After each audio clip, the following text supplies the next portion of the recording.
బండి భగీరథ్ ఇప్పుడు తెలంగాణ రాష్ట్రంలో ఎక్కడ చూసినా వినబడుతున్న పేరిది. ఓ ఆడపిల్లను షిడాయించిన కేసులో పోలీసోళ్ళు దోలాడుతుంటే ఎక్కడున్నా పత్తకలేడు. అయినా సరే ఎట్లయినా పట్టుకుంటామని పోలీసోళ్ళు అరెస్టు చేయకముందే ముందస్తు బెయిల్ కావాలని భగీరథ్ గిట్ల 3-4 వద్దుల సంధి కేసు మల్కల మీద మల్కలు తిరుగుతుంది. మరి శుక్రవారం నాడు ఏమైంది, ఏందా కథ అనేది అట్లా పోయి చూసేద్దాం పారే.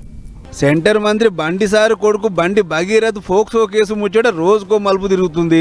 యాడుండో ఏమో గాని ఇదివరకు దాకా పోలీసులకు చిక్కింది లేదు, వాళ్ళు అరెస్ట్ చేసింది లేదు. ఇక గీ ముచ్చట మీదనే గులాబీ లీడర్లు మస్తు గుస్సైతుర్రు.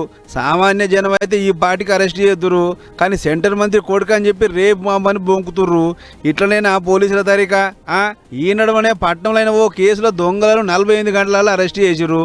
అసొంటిది దీన్ని ఎందుకింత ఆలోచన చేస్తుర్రు? ఇట్లనే జరుపుకుంటా పోతే ఇక గరీబులకు ఏం న్యాయం జరుగుద్ది అని గరమవుతారు. ఏ కలుగులో మీ కొడుకును దాచిండ్రు? ఎందుకు చట్టం మీద మీకు నమ్మకం లేదు? మీ కొడుకు నేరం చేశాడనైనా మరి వాళ్ళు ఎందుకు పోలీసుల ముందు ప్రవేశపెడతలేవు? ఎందుకు నిర్దోషి అని నిరూపించుకునే ప్రయత్నం చేస్తలేవు? ఈ ముచ్చటి ఇట్లుంటే అటు నా బిడ్డను భగీరథ అన్యాయం చేసిండు, ఆయన మీద చర్యలు తీసుకోవాలి, మాకు న్యాయం కావాలని చెప్పి అమ్మాయి తల్లి 4 కమ్మల ఉత్తరం రాసింది ఆడ పోలీసులకు. దాంట్లో ఎప్పటి నుంచి పరిచయం ఉంది, అటెనక ఏమైంది, ఏం కథ అనే ముచ్చట్లని మునుము పెట్టిందాట.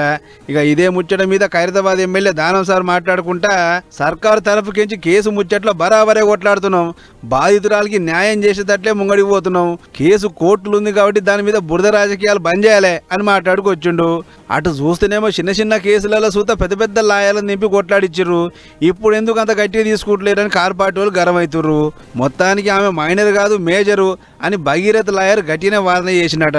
అందుకోసం ఆధారాలు లేపో అని జడ్జి సార్ అంటే జిహెచ్ఎంసీ రికార్డ్స్, బర్త్ సర్టిఫికెట్స్ అన్ని తెప్పించి మళ్ళీ పాలి వాయిస్ రికార్డ్ చేయాలని చూస్తురట. మరి ఇక ఏమవుతుందో ఏమో గాని కేసు నమోదై రోజులు గడుస్తున్నా సూత చిక్కలేదు సరి కదా, ఏకంగా కోర్టుకు పోయి ముందస్తు బెయిల్ పెట్టుకున్నాడు భగీరథు. ఇదెట్లాయే అని అనుకుంటారు ఈ ముచ్చట చూసిన జనాలు.